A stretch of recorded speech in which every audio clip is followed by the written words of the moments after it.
Hello to you all. Welcome to day 4, session 2. And as usual, we're going to start with some meditation.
So once we're settled,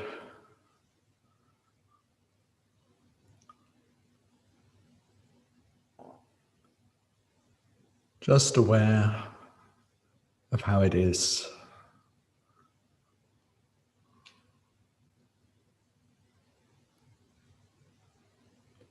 How it is to be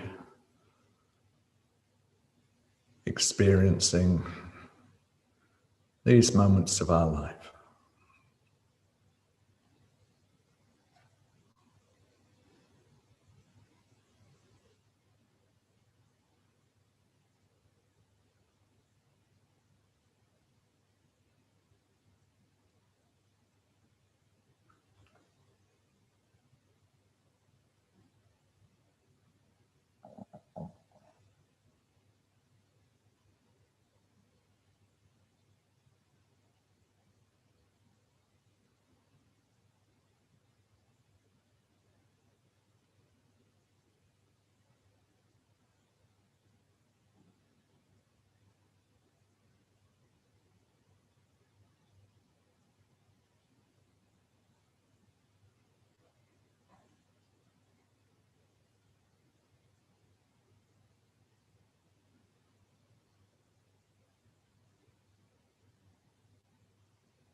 And if mind's wandering around, could gently ask it,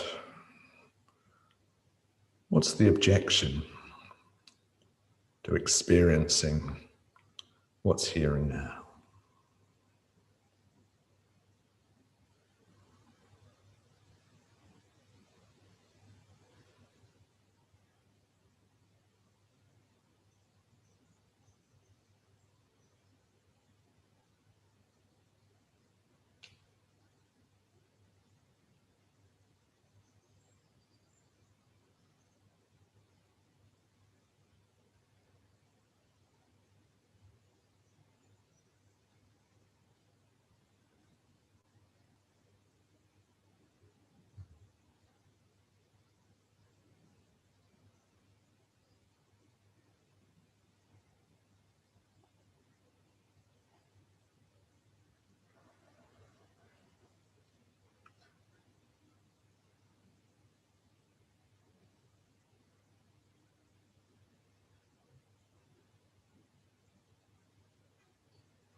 Now letting awareness and energy move move down through the body.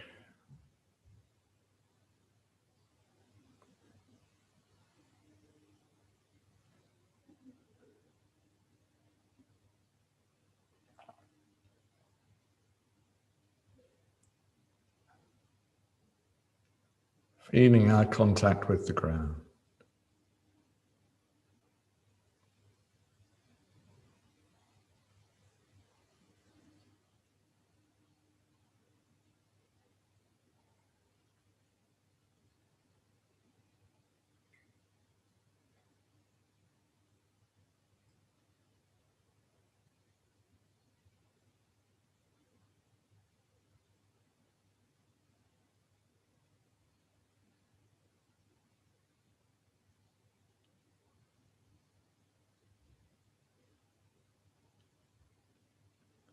So if we're making the mudra of touching the earth,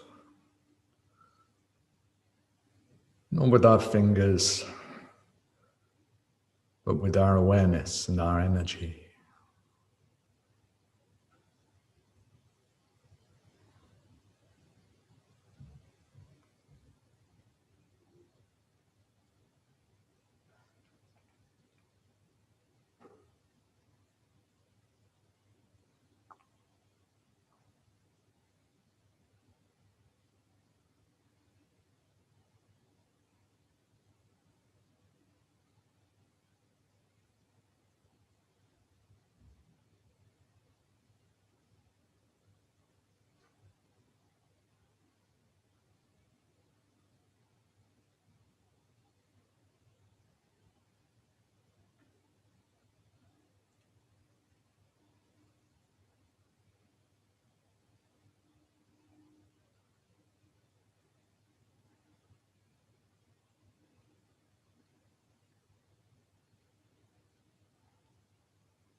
Giving our weight to the earth, relaxing into experience.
And letting that relaxed awareness of experience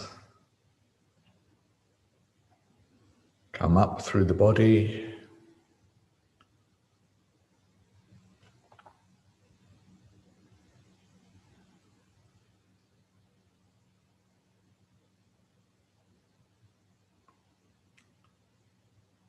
filling our whole posture.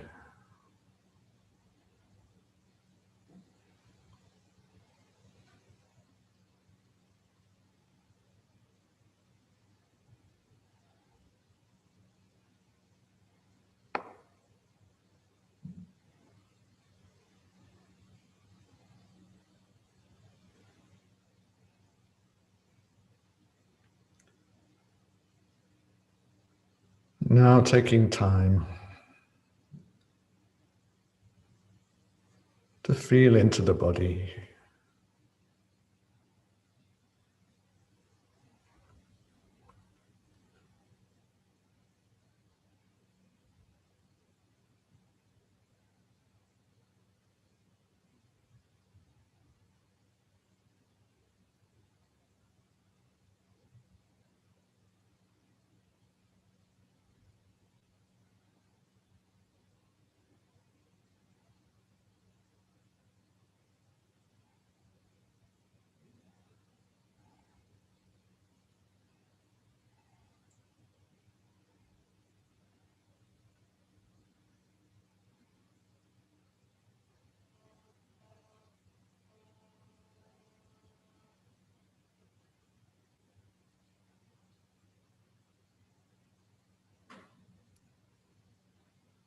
feelings and sensations, all held in kindly awareness.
A kindly awareness that's really intimate with experience.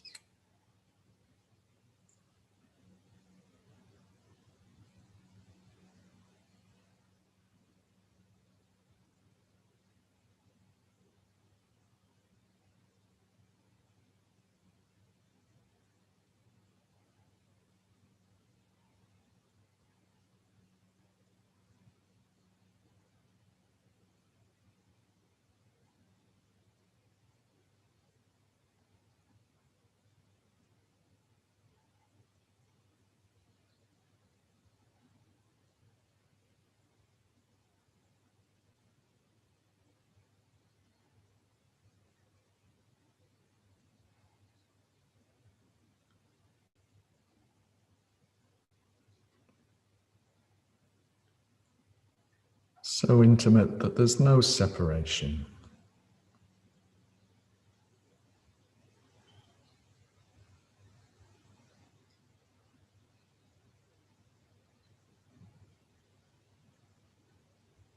Just kindly aware sensations and feelings.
Now it's the sensations of the breathing that particularly light up with awareness.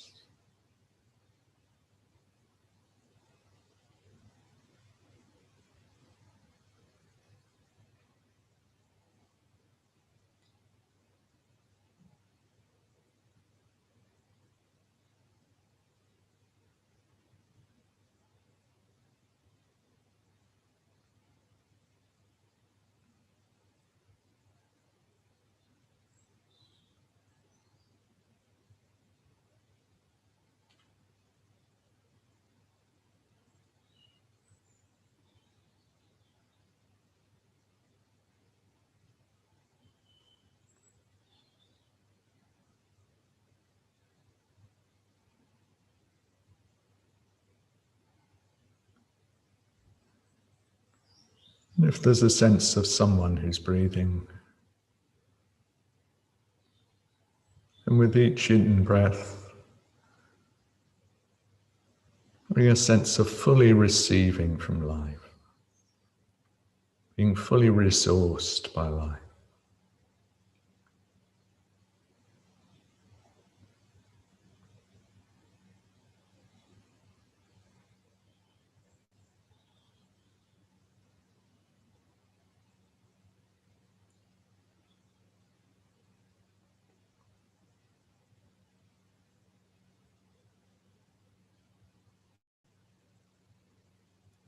And with each out breath,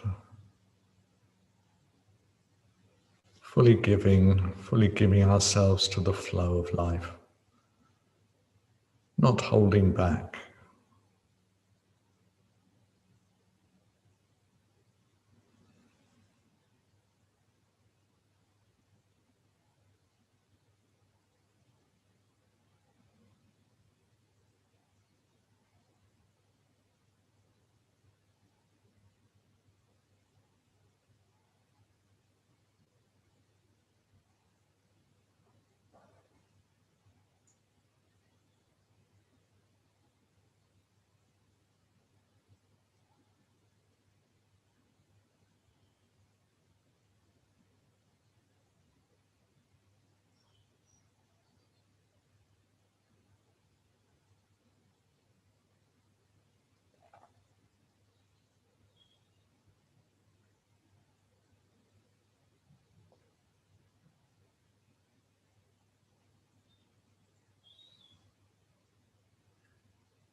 So with the out breath, giving ourselves as fully as we can.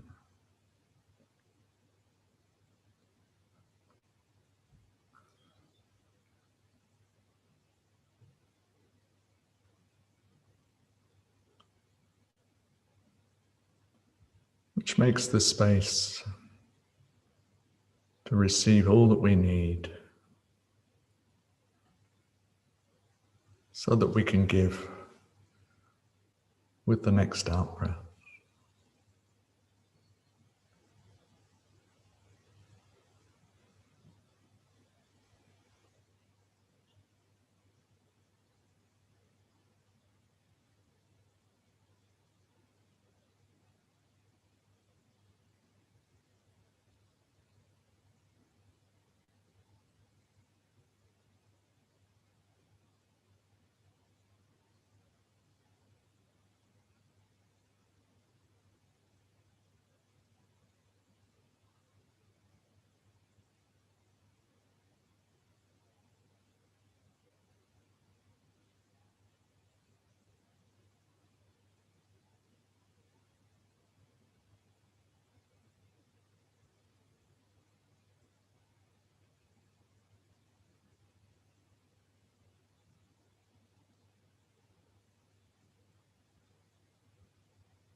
Now breathing with an awareness of us all practicing together.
And through this awareness, of us all breathing, practicing together,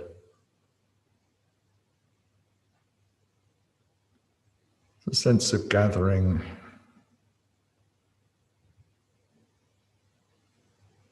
within our bodhicitta mandala.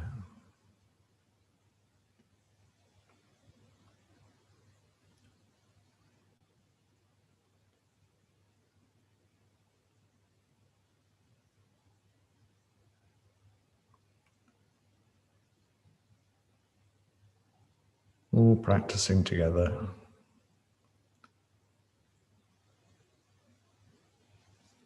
all protected by the three circles.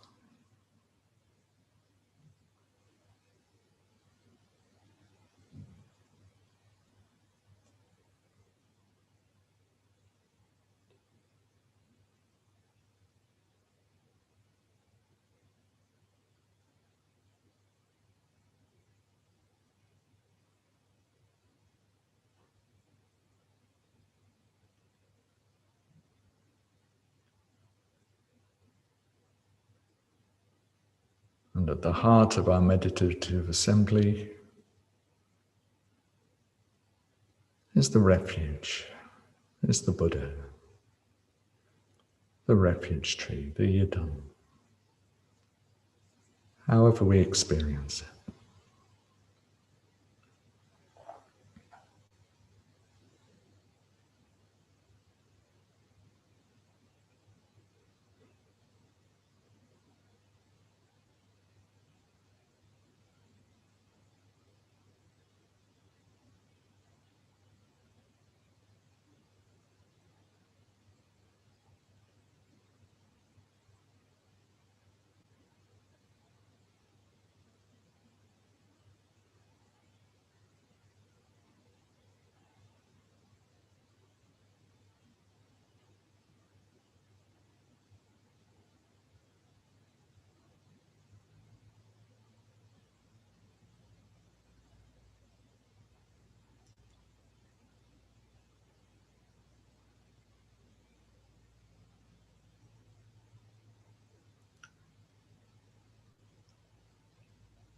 Feeling the strength of their practice added to ours.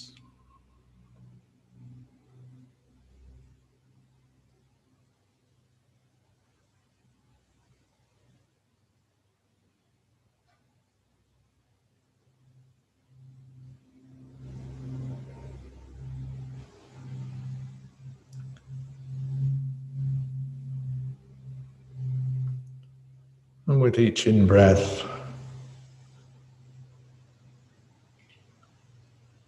we receive from them.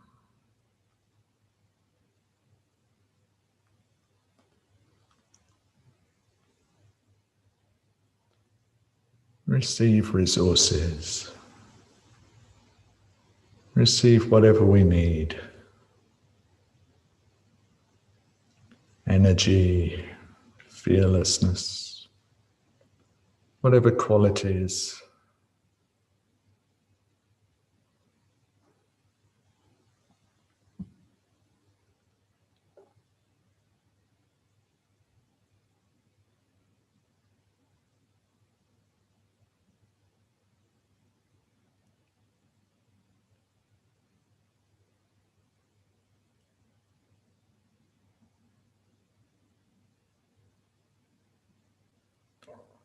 With each out-breath,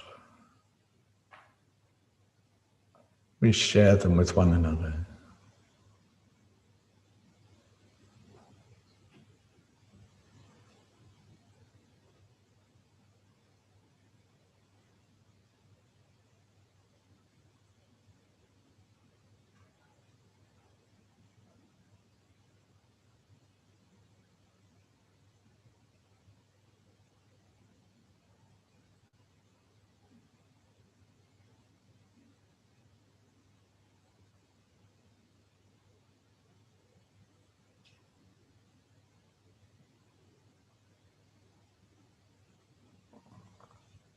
And not just with one another, with the world.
Receiving from the refuge with each in-breath, fully taking everything in, and then freely sharing with the out-breath, not holding back,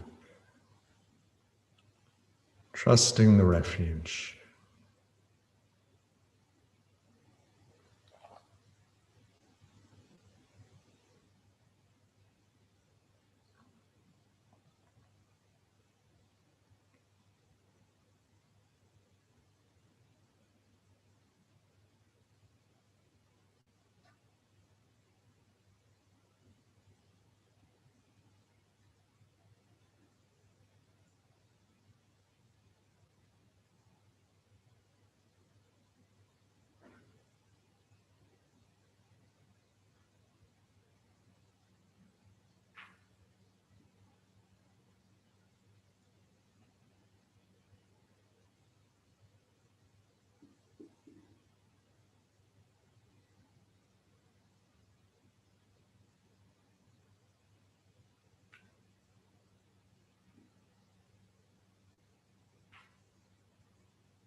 we're ready,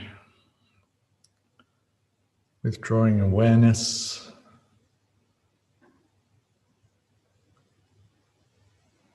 from that meditative level,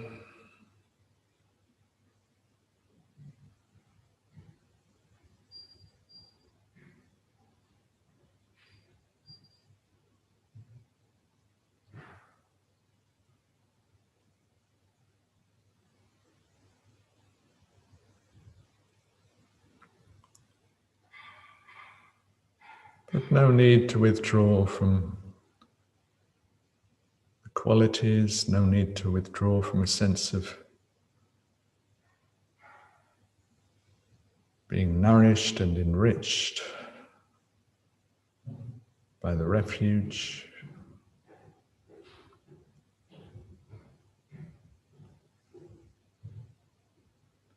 No need to withdraw from a sense of generosity and being part of the flow of life.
Making sure we're well embodied.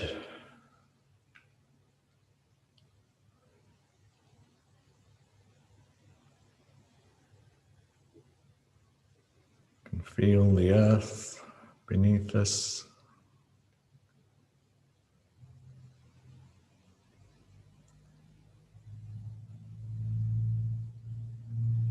Aware of what's around.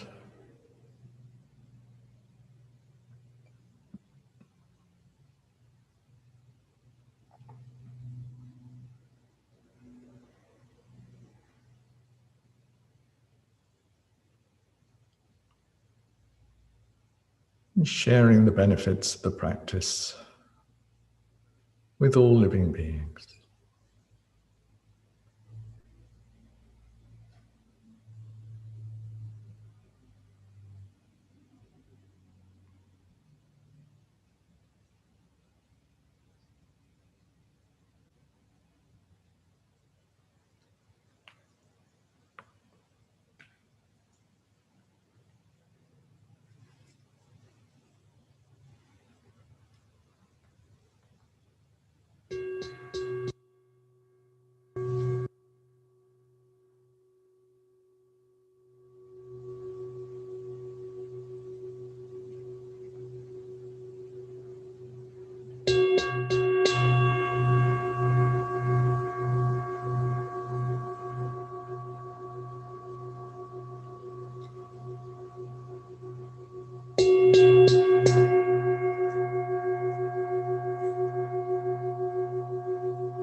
settle.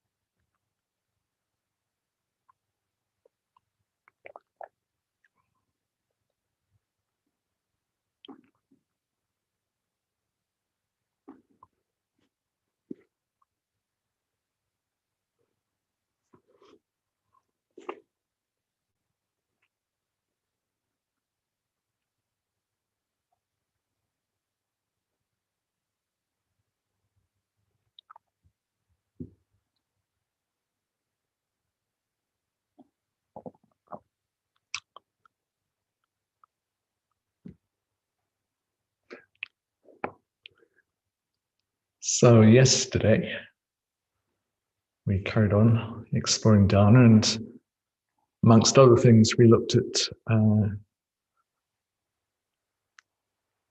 taking ourselves out of what I call a reciprocal relationship, where what we give is determined and conditioned by what other people are giving or their views of the world. So working to free ourselves from all that. And so if you want to explore that more, there's a chapter in Tales of Freedom, that book I wrote getting on for 20 years ago now. It goes into all of that. One of the things that I mentioned in that chapter was there's an idea of give what you can, take what you need. And I was saying, well, ideally, on the ideal level, the slogan or the precept of the Bodhisattva would just be give what you can. But on the more practical level, maybe it would be something like give what you can and ask for what you need to enable you to continue happily being able to give. Something like that. So this morning we're going to go on to the mandala offering, and I've got Ben with me here on tech, and Vajrayana here on being Vajrayana. And Ben, I think we should have made the mandala offering practice available on the website. Do you know whether it's gone up? Just check. We're going to check. So over the course of Triratna, we've had a number of versions of the mandala practice that have been used. There was an original one which came from the Carpe Delam, the text that Bhante first did the Mula Yogas from. And then there was a sort of revised version, which we used about 20 years ago. And more recently, Parami had some discussions with Bhante before Bhante died, where she discussed the different Mula Yogas with him. And so there's a latest version, which is now available for us on the website. So you can take a look at it. I'm not proposing to go through it in detail. I'm wanting to focus on the principles behind mandala offering, because it feels like that's the most useful way in which we can use our time. And if you're interested in exploring that practice, it's there. And if you have questions based on it, you can let me know. So, for those of you who've not done a mandala offering practice, in the traditional versions, there are various sort of ritual ways of doing it. But essentially, you imagine the entire universe and everything that's valuable, everything that's beautiful, everything that's pleasing. And there are traditional ways of doing this. You know, the mandala offering that's used in the different Tibetan traditions is based on a view of the world which goes back to Vasubandhu's Abhidharma Kosha Bhashyam back in, I don't know, 10th century or something. So with that, you have Mount Meru in the center of a world with different continents and subcontinents around it. And then you gradually build up within that all the riches of a Chakravartin, so a wheel-turning king. So it's like a sort of, you know, the basic idea is if you owned everything in the universe, yeah, you'd kind of gather it all together. And what would you do with it? Well, yeah, you could enjoy it. But actually, you couldn't think of anything better to do with it than to offer it to the Buddha, yeah, than to offer it to the three jewels, to offer it to your yidam. That would be just the best. And Bhante talks in his chapter about offerings and self-sacrifices, about offering out of gratitude for having been given the Dharma. But there's another place in the Sutra of Golden Light series where he talks about it, where he says, well, you don't even offer it out of gratitude, because even that is some kind of reciprocal relationship. Yeah. You just offer it because you're devoted. You love the Buddhas. You love the three jewels. So, yeah. And when you love someone, well, you like to give them things. So, yeah. So whether you're using this traditional mandala, or whether you're just imagining everything that's valuable and rich, you make it as a great offering. Yeah. And in the tradition, you do it repeatedly and repeatedly, and it's in the Mula Yogas, it's one of the things that you can repeat 100,000 times. So it's like it's a real mind training in offering. Yeah. And it builds a momentum. There's quite a momentum of just giving and giving, and because you're imagining all these rich and beautiful offerings, it's very, very enriching for the mind. Yeah. It's you can come out of it feeling really sort of radiant.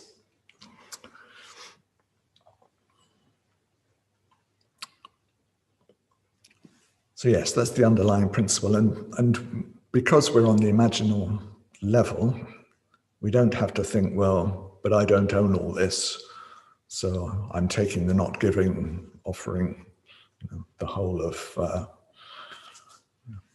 the Scottish Highlands or something. Yeah, we can just offer and offer and offer to our heart's content. So it's like we really don't, there's no reason to hold back. As I said the other day, because at the end of the practice, even if you've offered your entire house, well, the house is still there. Yeah. So that bit of you that goes, oh no, you're not going to offer the house, are you? That can relax. But in offering the house again and again and again, actually there's a relaxation around it. There is a sense of letting go of attachment to things. So as well as offering all kinds of beautiful things, whatever we can think of, that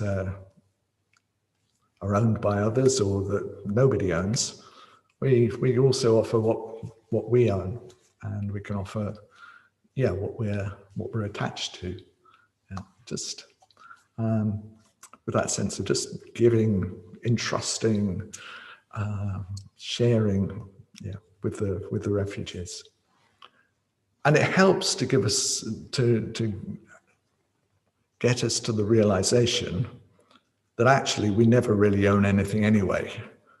On the deepest level, we may have a piece of paper which says that we own such and such, We can prove in a court of law that it's mine. But one day, like it or not, it's going to go. Yeah, either it's going to fall apart, or if that doesn't happen, we're going to fall apart. So whatever it is that we have, we're going to let go of it, or it's going to let go of us one way or another. It's not going to be there. So rather than feeling like, here am I, and I own whatever it is, I own my watch, I own my collection of books or whatever it is that I'm attached to. It really helps to think, to really at least bring enough wisdom of the flowing nature of things to realize that it's more like we're stewarding things. Yeah, when you're stewarding something, you don't own it, but you're taking care of it. You may well have use of it, but you're also taking care of it so that it will be of use for others. So we can have this sense that, okay, I'm living in this house at the moment, and I'll take care of it, and one day somebody else will live in this house. So there's a sense, okay, we take something, we receive something, we enjoy it, we care for it, and we're open to the fact that we pass it on. Yeah? So it doesn't matter whether it's, it's like, this is how life is. Yeah? When we're sitting, breathing, yes, in comes the breath, we receive it, we enjoy it, and then it's like we return that air. And if we try to hold on to it, well, might manage for a couple of minutes, and then at best, and then it goes. So whatever experience we're having, if we could get into that sense of it, we fully receive it as it comes, we care for it while it's here, and then we allow it to go its way. Yeah? If we could live life like that, life would be so free, it would be such a dance, it would be so easy. Yeah? So the mandala practice is encouraging us to get into that spirit and that way of thinking of if you like, kind of stewarding things, to put it like that. And there's such freedom in that. It's like, I remember being told a story by a Buddhist teacher of, or an example of, like you have a fruit tree in your front garden. Maybe it's a cherry tree, say, and it produces this really great crop of cherries. But there you are, you're living in a village, and it's your front garden, and people can come by and they see the cherries, and they might start, it's fairly easy to kind of get into your front garden and take the cherries. So you really don't want that to happen. So you think, right, okay, well, what am I going to do? I can't really move the cherry tree, so I'm going to have to build a big fence in the front of my front garden, to kind of keep people out. Yeah. So you build a big fence, but then still, some of the local kids who enjoyed the cherries from last year, they kind of hop over your fence. So you think, well, what do I do now? If you're not careful, you end up with sort of, like barbed wire and sort of, spotlights and things. And internally, with some things, we can get like that. It's, we're sort of holding on so tight. But then we don't enjoy whatever it is.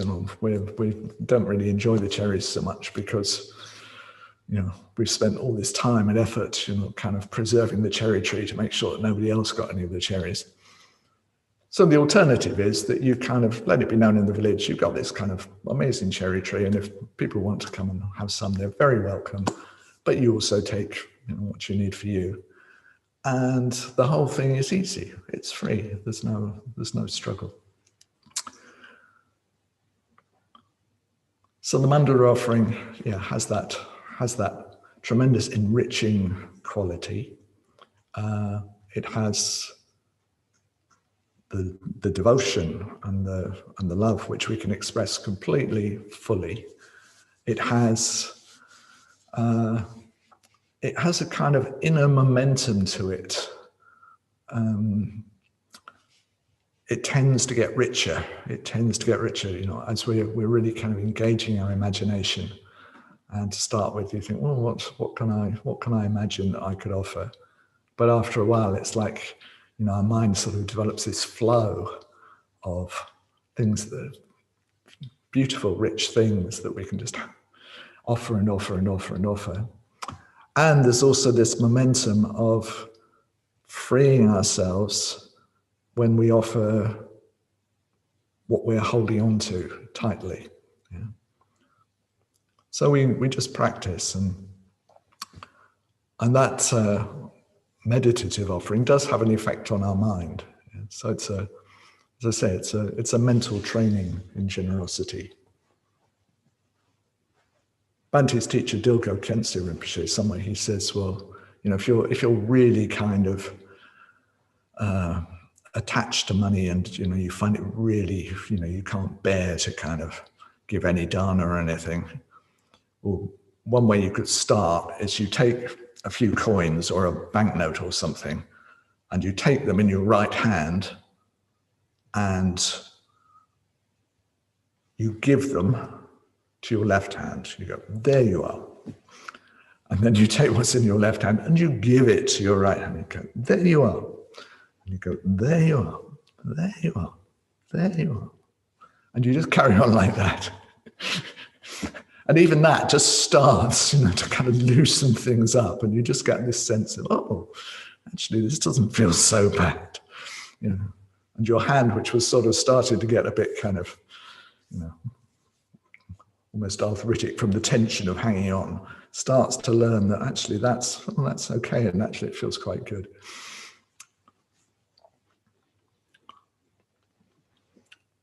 There are starting to be sort of scientific studies of generosity, and along with the various studies of sort of, you know, sort of self-interest and self-preservation that there have been, we're starting to discover that generosity does seem to be pretty innate to human beings, and that people are much happier when they give and when they volunteer. And actually, we're happier when we give to somebody else than when we give to ourselves. All kinds of things. Somebody asked me a question about generosity, so I was Googling around and I found a few things. I'll put them on. I'll put one or two links on the website if you're interested. For those of you who, you know, like that sort of, you know, kind of solid research behind, you know, backing up your heart feeling.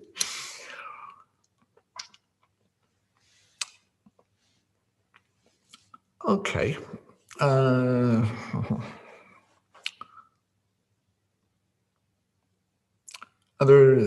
Is there anything anybody wants to ask or clarify before we go on?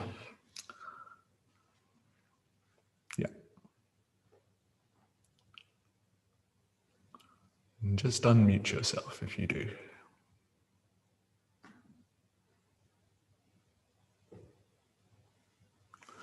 Who's that? There's somebody talking that I can't hear. Oh, hello, Vessantara. Can I ask? Hello, yeah. Can I ask a question?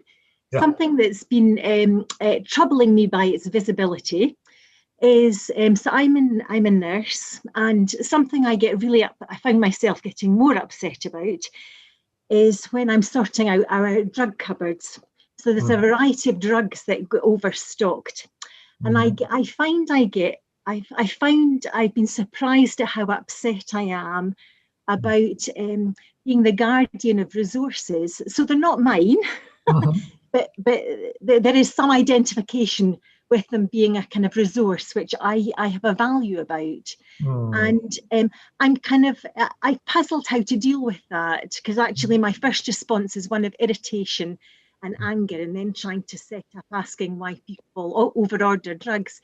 Do you see what I mean? So it's it's a puzzling one because I will have things closer to home. But I found that one an interesting example just because it was so obvious in my response. So there was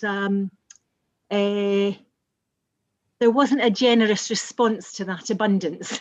The response was one of, oh my goodness, this is a resource that's being wasted. Yeah. Yes, well, it's an abundance that's being wasted. Somehow, yes, it's kind of natural that we respond to the waste. I suppose a lot of the irritation that goes round is a kind of frustrated energy that, you'd like to do something about the fact that there's this waste of resources.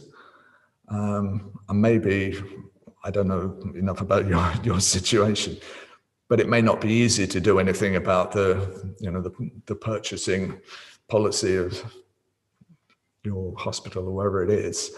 So then you're left with this kind of desire to make a change and to make something happen. But it's just that energy just kind of churns around inside and becomes frustration and things.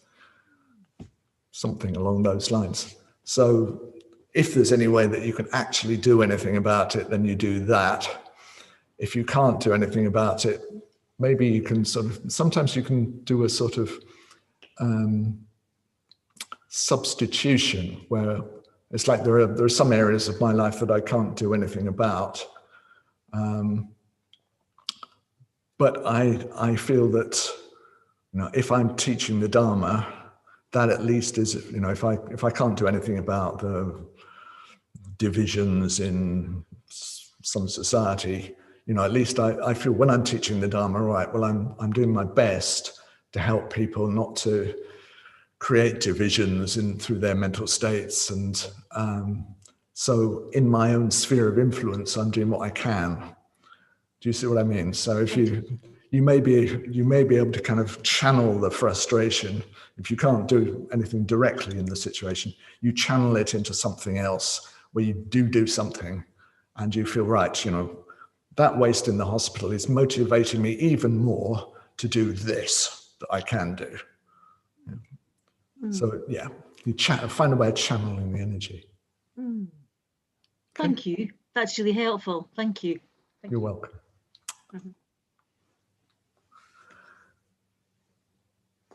Okay. Let's have a break, and then we'll go more deeply into different aspects of the mandala offering, because you can have outer, inner, secret, and ultimate mandala offerings. So let's have 20 minutes, which means we're back at 23 minutes past. See you soon.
Right, welcome back.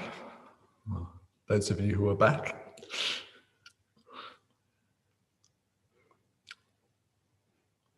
So before the break, we were talking about, I was talking about the mandala offering, and you have access to the current version of the mandala offering that we use in the order. And I was talking about some of the principles behind it. So I'm looking at this screen and there are still people gradually kind of drifting in, so I'm filling in time for a minute or so.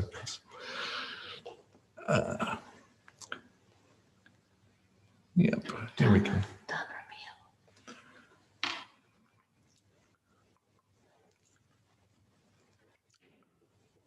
Well, while people are settling, yeah, I could just mention, please don't forget Adhisthana and Dana. Not going to make a big thing of it because on a Dana retreat, somehow it doesn't feel necessary. But if we can help Adhisthana out, that would be fantastic. Because even though some of us live a long way away from it, still, actually, we all as order members do get benefit from it in different ways. And although it's it's a big place and it all looks very solid and reliable and as if it will be our centre, indefinitely, actually, nothing is that solid and reliable. We've seen with lockdowns some very large organisations sort of disappearing. So, yeah, we have to create the conditions to sustain these things. So thank you to all those of you who have given. And, yeah, let's all do what we can. Okay, so back at the mandala offering, and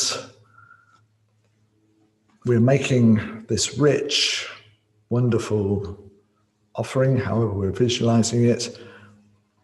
Yeah, the main thing is that we have a sense that whatever is valuable, whatever is beautiful, whatever our Yidam, the Buddhas and Bodhisattvas, the whole lineage would appreciate, there it is. So we do that, but still that can be a bit outward.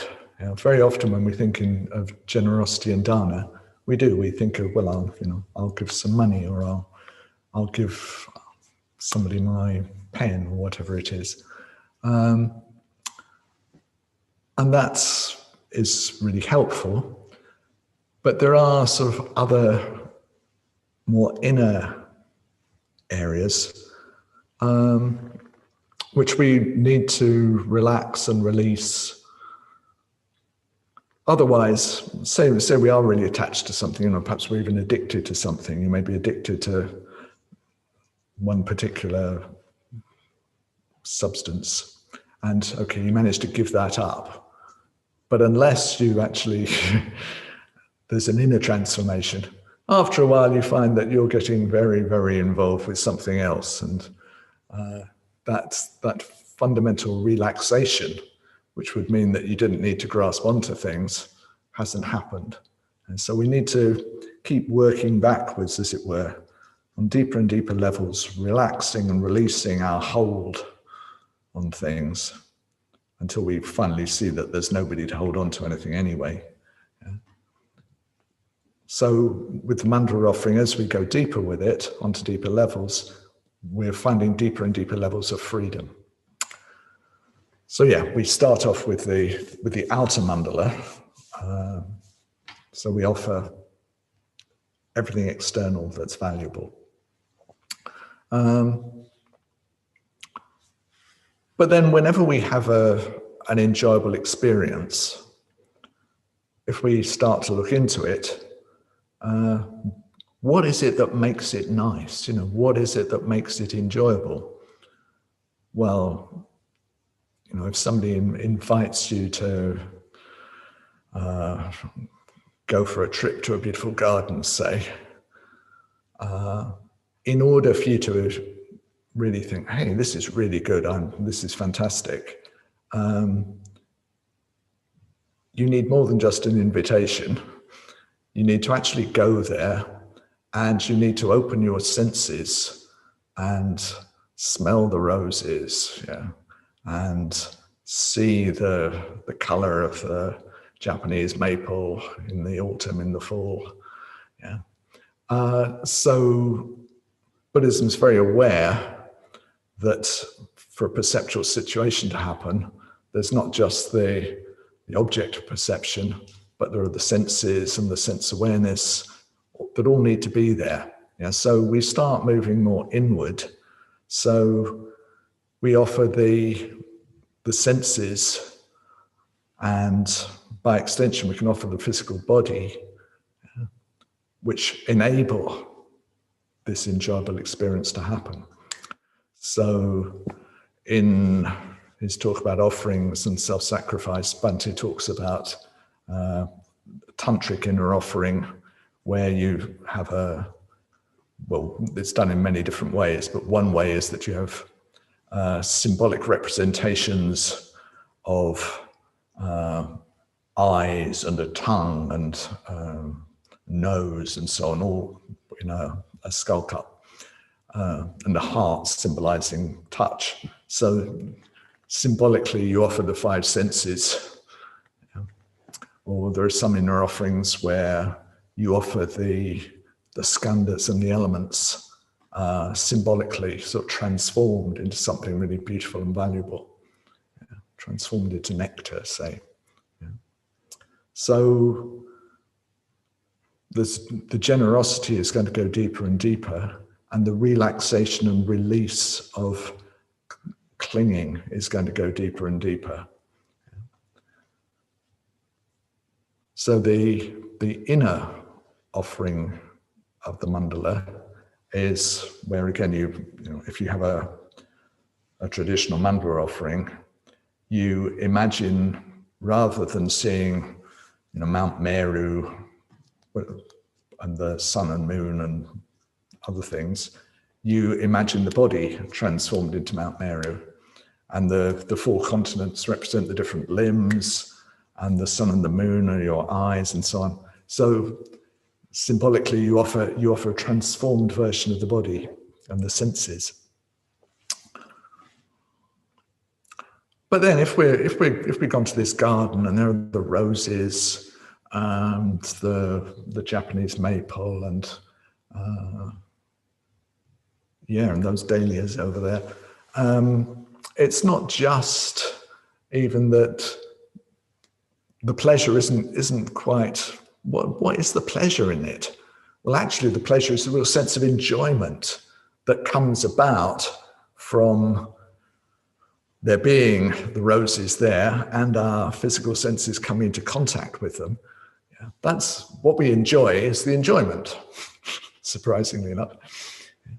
So the secret offering level of Tantra is the bliss, the enjoyment that arises, and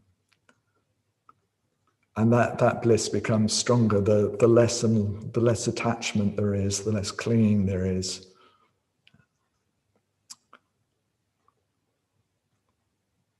So the secret level involves focusing on the bliss, the enjoyment of the experience, and offering that to the Buddha, to the refuge, the Idam.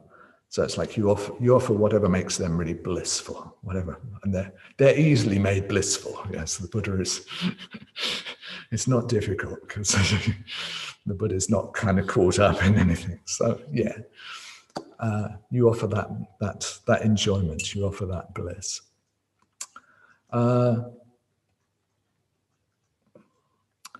But then not only can we become attached to things and attached to the senses and the body, but we can also become really attached to enjoyment. And if you ever have a good run of dhyana, You know, it's like, it's very easy to think, oh yes, I'll have more of that, please. Which of course gets in the way. Yes, the real deep enjoyment comes when there's no clinging onto it. The clinging onto it sort of stifles it and strangles it. And that clinging on comes from not understanding the nature of things. That clinging on comes from turning the experience into a thing, and then there being a me that sort of can grasp onto the experience.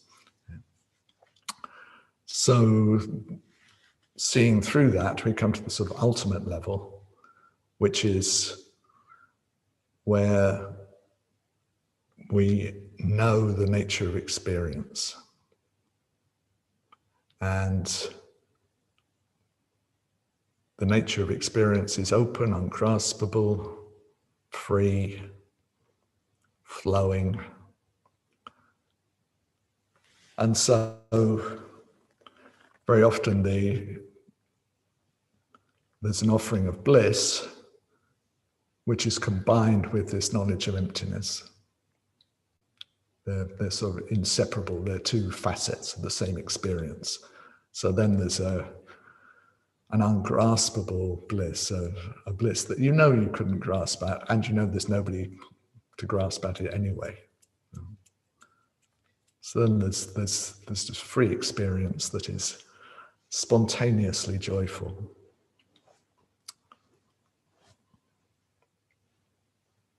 Okay, so we have the outer level where we offer experiences, we offer outer appearances, everything that's rich and beautiful. We have the inner level where we offer the senses and the body. And then we have a secret level where we offer the enjoyment, the bliss of all that. And then we offer the understanding that all of this is ungraspable. So then we come to this level that I mentioned the other night about the complete purity of the three mandalas. So there's no sense of dividing up experience into something that's given and a me that gives and an act of giving. All that conceptual overlay onto experience has all fallen away. We've seen that it's a conceptual overlay.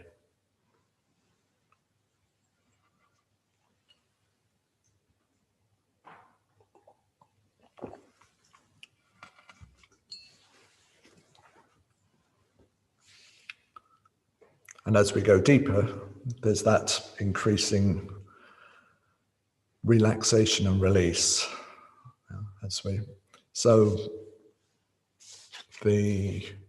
With the mandala offering, yes, maybe there's something that I'm particularly attached to, and so I include it in the mandala offering, and I offer it again and again and again, and over time, just through making it an offering to the Buddha, my sense of me, the owner of this thing that I'm holding on to, that releases and releases and releases, and then it's still there, but now I can enjoy it. Now I can really enjoy it because there isn't all the concern about losing it or what will happen, or yes, all that additional worry and concern and tightness, which has actually been killing the enjoyment of it all along, has now eased, it's released.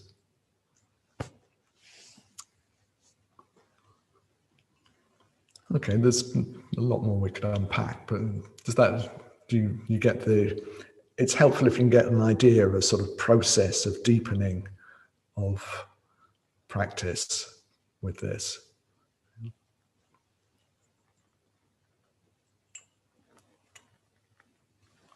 So in terms of when I give myself. Okay, we start by giving things, and then increasingly, when we give, it's a fuller giving and a fuller giving until eventually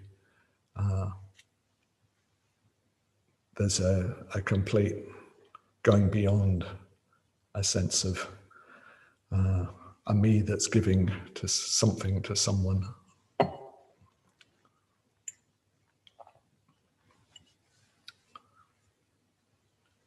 Anybody want to clarify anything? Or any questions? Vessantara, it's Christadana. Oh yeah. Can you hear me? Could you say that each stage is this kind of resonance between the activity of giving and this kind of relaxation, actually just really being with it? So if you're actually giving real things, you're actually just with that experience of just giving. And that's, so if you're going deeper, say to the ultimate level, you're actually almost like giving enlightenment. You're with the experience. I think the word "with" is probably quite important there. Being in a kind of resonance with it. Am I talking sense?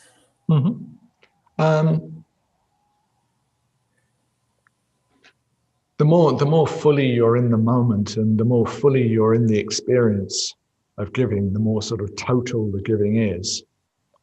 And we just keep moving in that direction, more and more fully, wholeheartedly engaged in the process. And that will culminate in enlightened giving. I'm not sure about giving with enlightenment, because that somehow feels like there's some kind of separation there. Maybe, I'm not sure I quite put it in that way. But, so you're developing a faculty of actually being at each stage. And you're developing a faculty or a capacity to give and give and give, and it's just getting simpler all the time. Okay. Yeah. It's getting simpler. So the more resonance all the time. The more resonance between more resonance in terms of between the act of giving and receiving, or no, I'm getting lost here now myself. That's okay. There's more of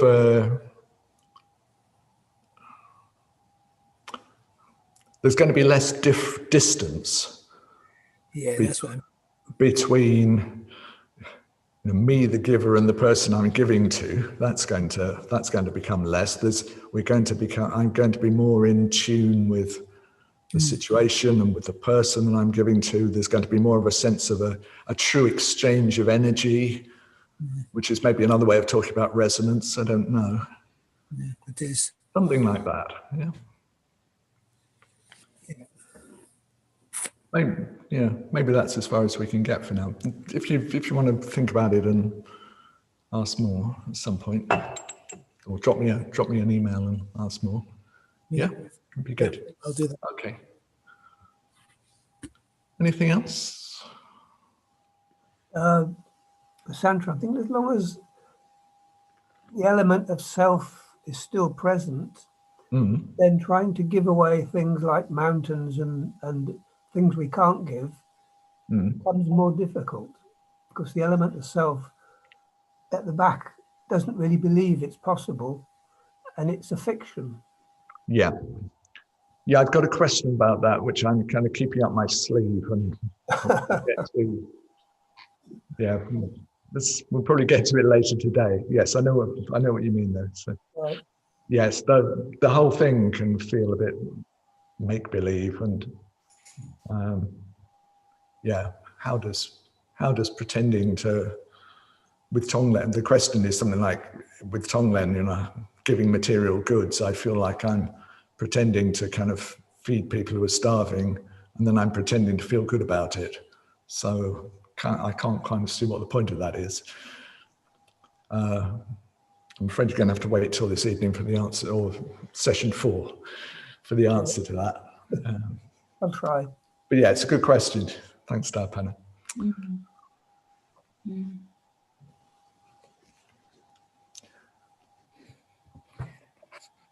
Okay, if you're happy to leave it there, as I say, you can always drop me an email if you've got questions. Let's do a little bit of meditation for the last 15 minutes of the session.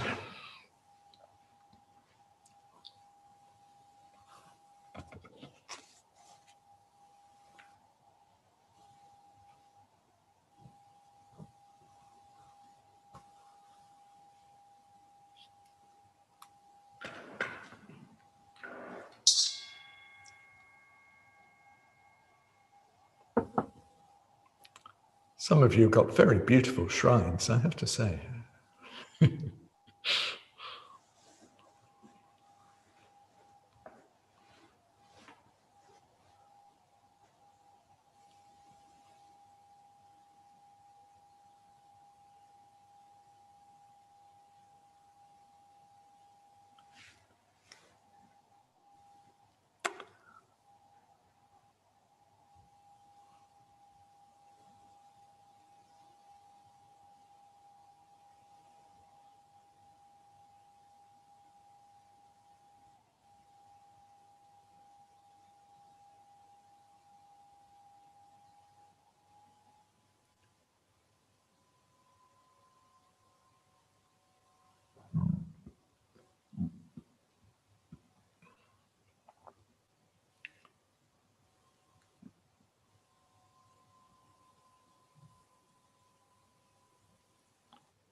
So just being.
Making sure we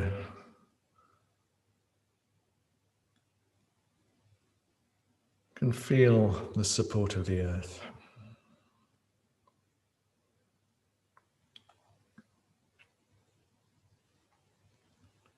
And that our posture is as supportive as possible.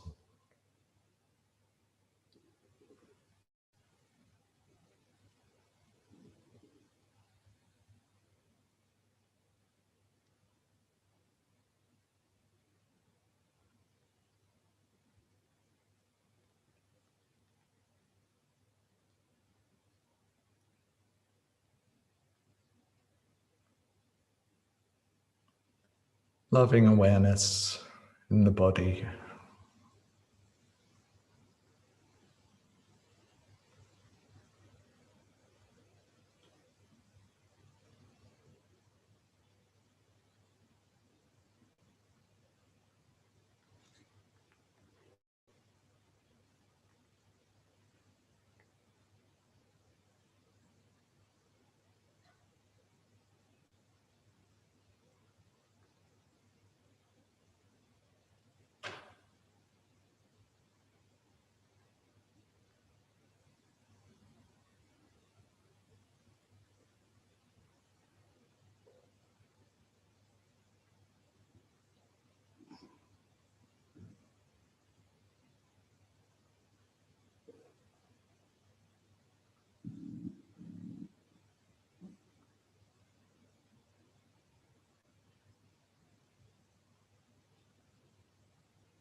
We don't have time to build anything up in detail.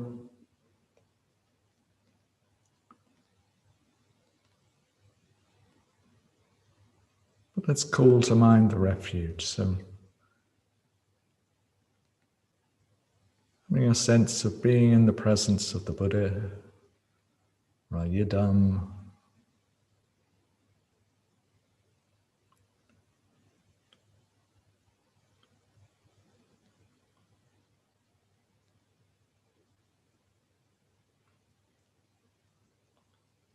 as rich and elaborate or as simple as works for us.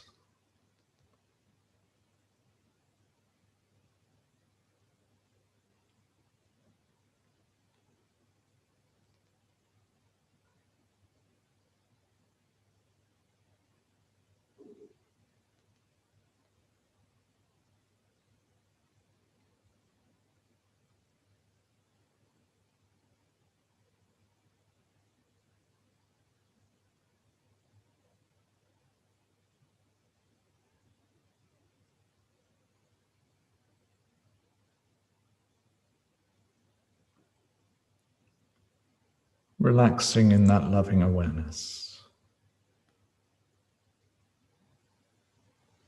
that bathes us from the refuge.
Now, just for a few minutes, if we'd like to, you can just imagine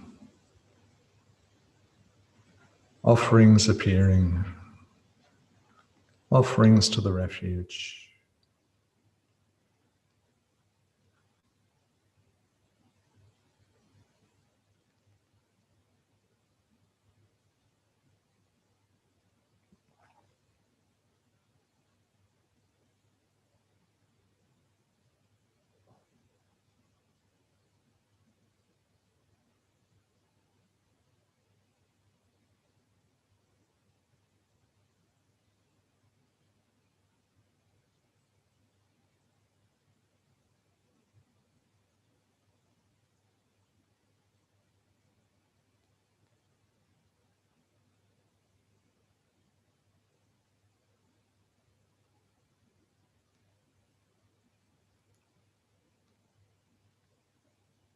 Can be simple, can be vast.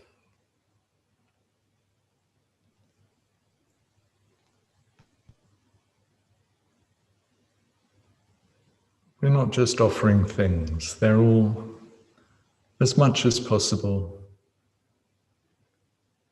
heart offerings from us.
Now gently withdrawing our attention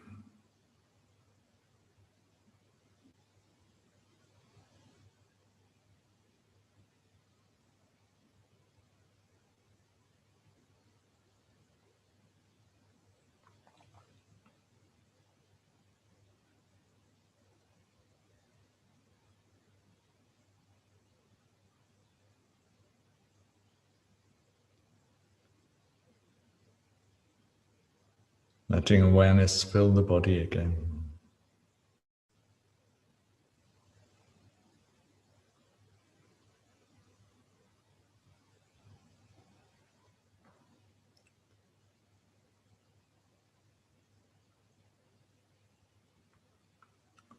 The earth beneath us.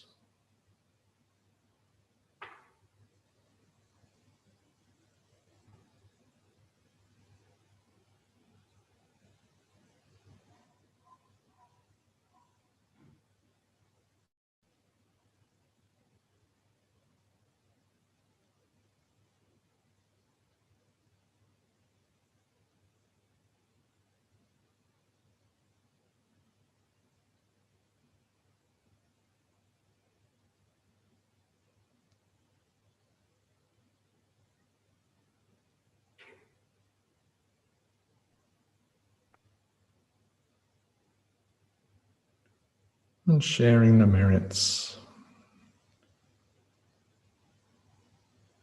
of making heart offerings to the refuge with one another,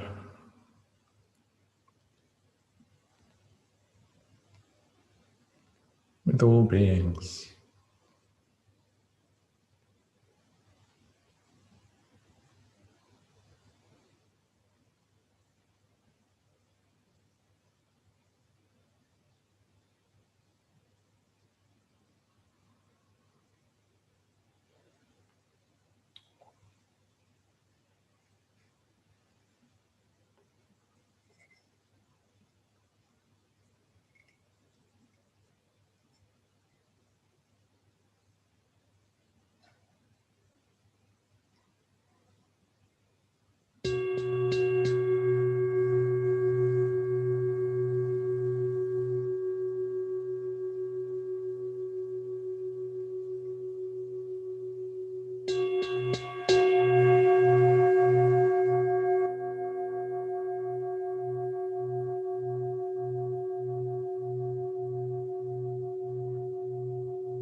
So that's it for session 2. In the next session, I'll demonstrate a little bit about mandala offering, and then we'll do some more meditation, probably a fuller version of what we just did very quickly. So go well, and see you later.